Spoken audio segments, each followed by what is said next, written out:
Folks, I was quite taken with what Graham said at communion this morning about how we all came to a place of believing. So for me, I was not a churchgoer at all. I didn't do a slow burn. Mine was a dramatic overnight turnaround. But you know, when I began to grow in my faith, one of the first things that began to happen in my life was regret. Because I suddenly began to reflect on choices I had made that mortified me, that I could have been so stupid. How was it possible that I made decisions like that? But you know, that massive regret and remorse really propelled me to try and do better with the future I had. And it's part of this series that we've been doing recently on wisdom called Walking in Wisdom, where we're trying to find the wisdom to make the best decisions we can in any given circumstance so that we could have the best possible outcome. And if you know what the pang of regret is, if you feel the stab of conscience for stupid decisions you've made, you'll probably be with me in this whole idea of what can we do to possibly make better decisions in our life. So I'm kicking off this morning, and I wanted to kick off by just telling you a story to illustrate a point. Have you been watching anything on TV recently? Now, I don't know if you're like us. We find 99% of what's on TV is simply not worth watching. It's just nothing appealing at all. But we do tend to watch documentaries. So we'll watch wildlife documentaries, but recently we've watched one. It's not the first one we've watched a number, and we find them extremely disturbing. But we watched a documentary called Trust Me. And the strapline underneath was, I'm a prophet. It's on Netflix, I think, if you do Netflix. And it's an exploration of a cult in America. And the story is told by a woman who had been part of a cult. And she escaped from it, and then she went to visit this cult and tried to get close to them to find out what was going on. Do you know, folks, I don't know if you've watched any documentaries like that. There's a couple of ways we can respond. All right? Number one, we can realize how utterly untrustworthy some religious and Christian claiming groups can be. And we can blanket the lot and dismiss the lot, which is what some people do. For me, that's throwing the baby out with the bathwater. I think, and this is the better realization, is to ask the question, what is it about humanity, about you and me, about people like you and me, that we are so vulnerable to being deceived?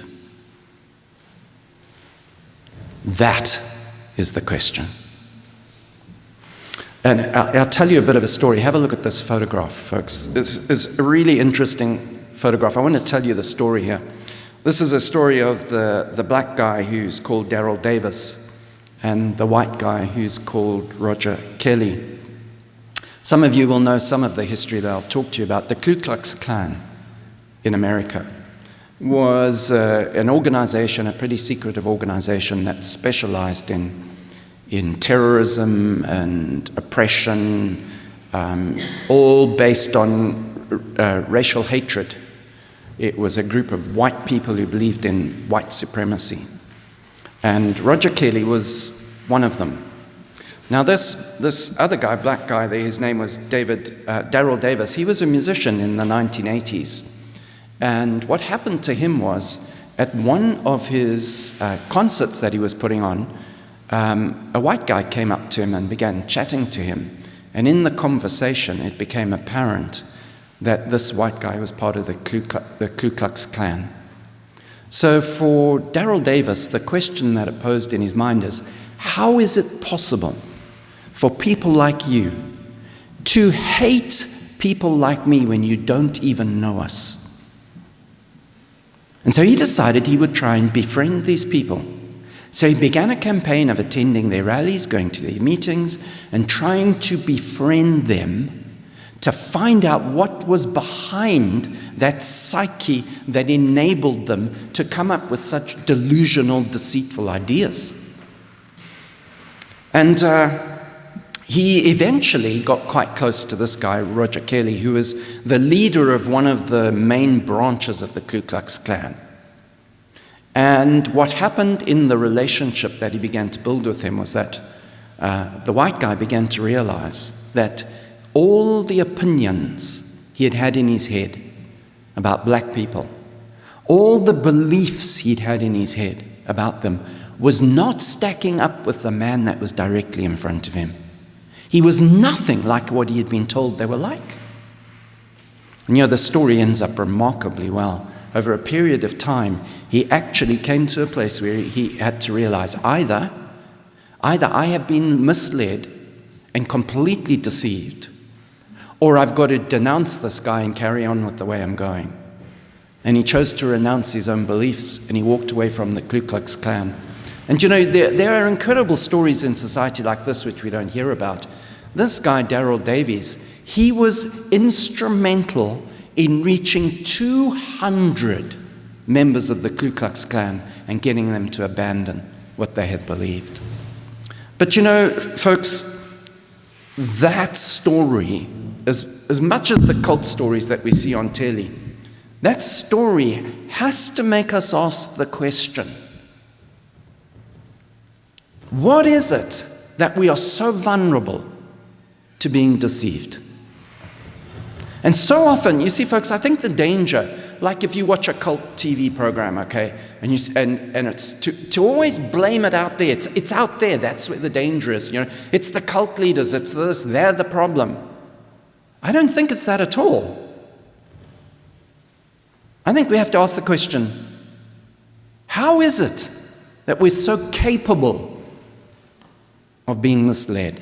What is in us that makes it so easy to believe rubbish? And folks, that's what I wanted to talk about today. I'll tell you what I've called my message. I've called it the wisdom of distrusting yourself. And folks, when you hear these stories and when you see how people have had to reevaluate their motives and their thinking and their beliefs and things, one of the things becomes apparent, I think, for you and I, and it's this. I think one of the greatest dangers you could face in your life is an unexamined heart, where you've never examined your internal processes, your heart, your beliefs, your reasoning, and your motives. Because that's very often the thing that is misleading us. Is something inside of us is misleading us. And that's where we're going to focus our attention today. And I wanted to, folks, spend this time having a closer look at the human heart and our condition as people, to try and work out what are the answers for you and I to avoid these traps of being misled, deceived, and making terrible choices in life. So we're going to be heading to just 3 verses in the Bible which I think are profoundly important. The first 2 are extremely important. But before we do, folks, think about it for your life, all right? I'm going to throw out a few questions for you to think about. Think about your regrets. Think about your bad choices. Okay?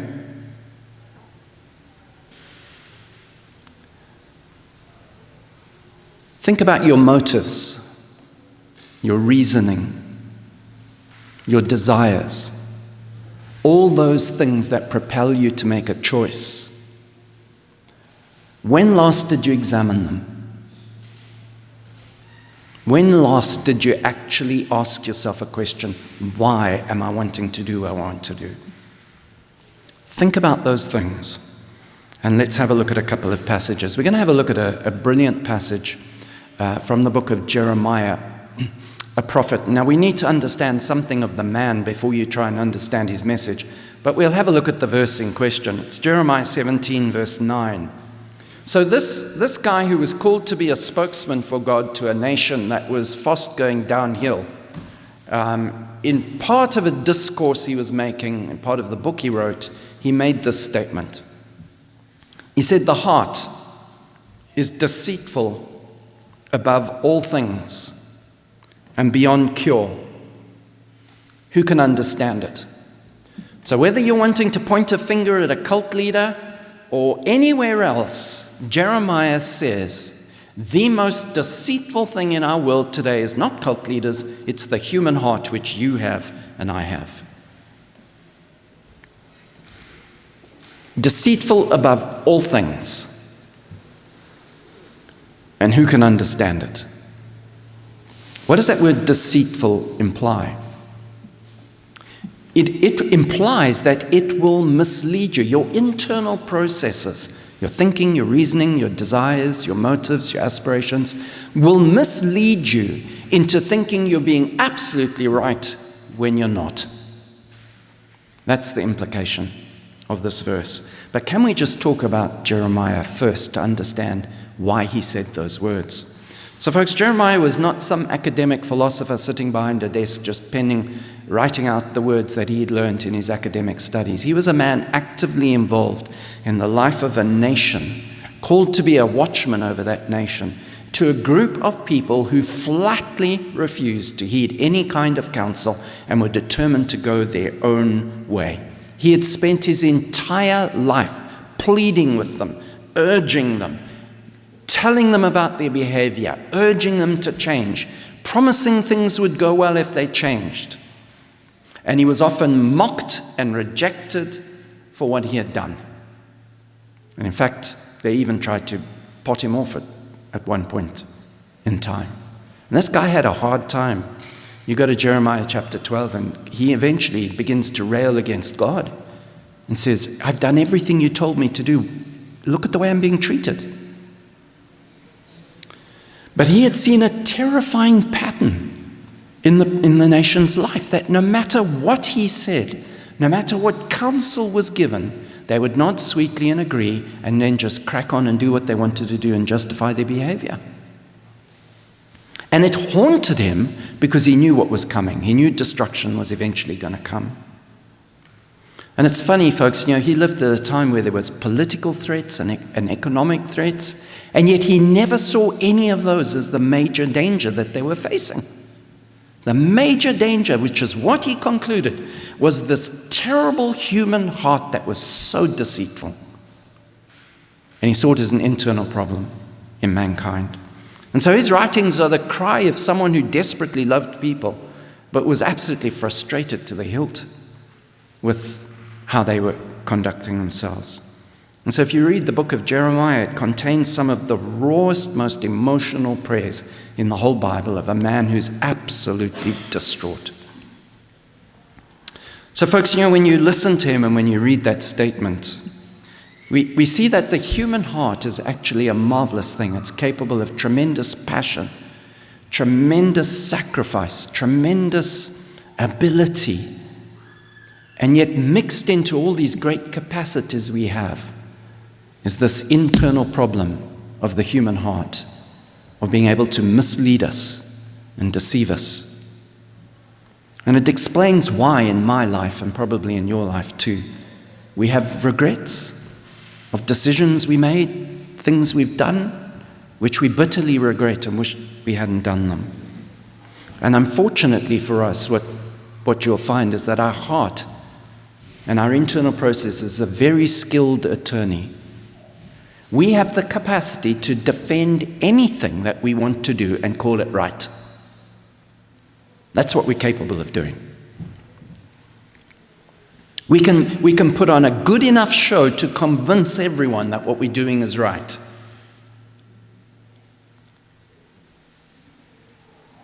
And make almost anything sound reasonable when it's wrong. And of course, Proverbs 14 verse 12 says, there is a way that appears right, but in the end it leads to death. That's our problem. Things appear right, but it doesn't go anywhere. When last did you examine your heart? It's really important that we find a time and a place to do that, and I hope to share some practical ideas with you. So folks, what is the answer? What is the answer for you, for me, for your future? What's the answer for your kids? And as parents, we always want our kids to do better than us. What's the answer? Thankfully, and this is something we all eventually come to and find, Jesus made a statement which is of profound importance for you and your life and mine. And I think it is one of the key pivotal moments that turns everything in our life around, was one statement he made.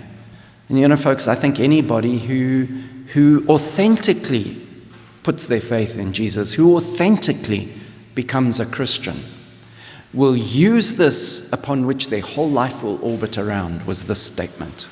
And I want to read it to you. It is extremely important.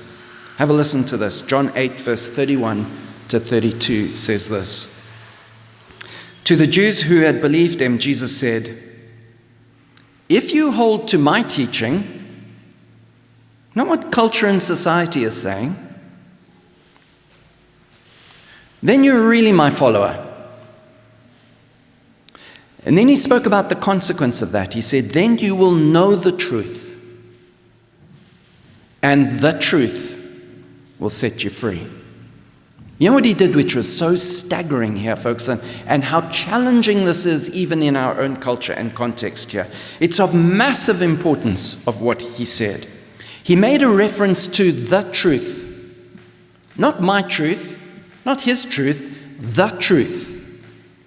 And by saying the truth, he testified to there being a truth, which is the truth upon which everything can be measured, and it's external to us, and it's completely objective. It doesn't depend on your reasoning, your thinking, your beliefs, your feelings, your desires. It's external, and it is the truth, and everything can be measured against it. Do you know, that in itself, in a society like we live today, is a huge challenge. Because so much of what the world is advocating today, and the statement thrown around, is live in your truth. Do whatever's real to you.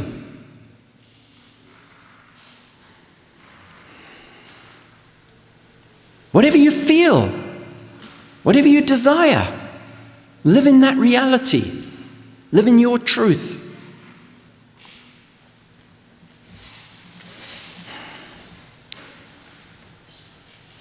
But you know, folks, there's a massive problem with that. Have a look at this picture. I want to tell you a story about this fella. His name was Aleister Crowley. He's an American guy. He was one of the most notorious occultic figures of the 20th century. And he embraced a philosophy. And I'll tell you what his philosophy was that he advocated. This was it. He said, do what you will shall be the whole of the law. That was the philosophy he embraced. The whole of the law that applies to your life is this: do what you will. That's it. Do whatever you want. And he lived that way. Basically meant you're your own authority. Do whatever you please. And this is how his life was characterized. It was marked by occultic practices, sexual perversion, drug addiction, deep darkness, and eventually he succumbed to all those things and died. That was somebody who rejected an external objective truth by which things could be measured. And he lived by the motto, do as you please. It was a disaster. So Jesus' statement completely contradicts that idea. that you can live according to your truth and be okay. He said, no, if you follow my teaching, you will know the truth, and the truth will set you free. Free from every capacity to be misled and deceived about anything in life. The truth will do that for us. And so, folks, do you know, the only solution for you and I as people, as human beings, the only way we can avoid being misled ourselves is to have an external standard of truth by which we can judge our own thinking, beliefs, and heart and motivations, and measure them by that. And so, that truth that he said he had becomes this rescue in our lives, to rescue us from our own foolishness and inclinations which leads us astray. So we get to trust something that is far more reliable than ourselves. And so, folks, when I put up that sermon title, The Wisdom of Distrusting Yourself, it wasn't just a smart title. It's a fundamental truth that we have to begin at that place where there has to be a measure of distrusting ourselves and then evaluating ourselves by the truth. So, folks, do you know what it means for us? And this is the incredible thing. In all our decision making, if we can reflect on our reasons, our motives, our heart, our thinking, our beliefs, if we can find a standard by which we can evaluate those things, we stand a great chance of being able to make wise and good decisions in our life. Because we're making them in line with the truth rather than being misled. Last scripture I wanted to show you. Have a look at this one. This is another one that feeds into this discussion. John 7 verse 18, the Amplified Version. Jesus was basically speaking in the context of people who are trustworthy and people who are not trustworthy, but he says something interesting in it. He said, "He who speaks on his own accord seeks glory and honor for himself." In other words, in the context of religion, in the context of Christian circles, someone who is there promoting themselves, speaking from their own authority, is someone there seeking their own good rather than the good of others or the good of God. But listen to what he says about the converse. "But he who seeks the honor of the one who sent him," in other words, I'm not seeking my truth, I'm not seeking my way or my honor, I'm seeking God's way, I'm seeking God's truth, and I'm seeking his honor. In other words, I'm making him the standard for what I do, his way the standard for what I do. It's not my standard.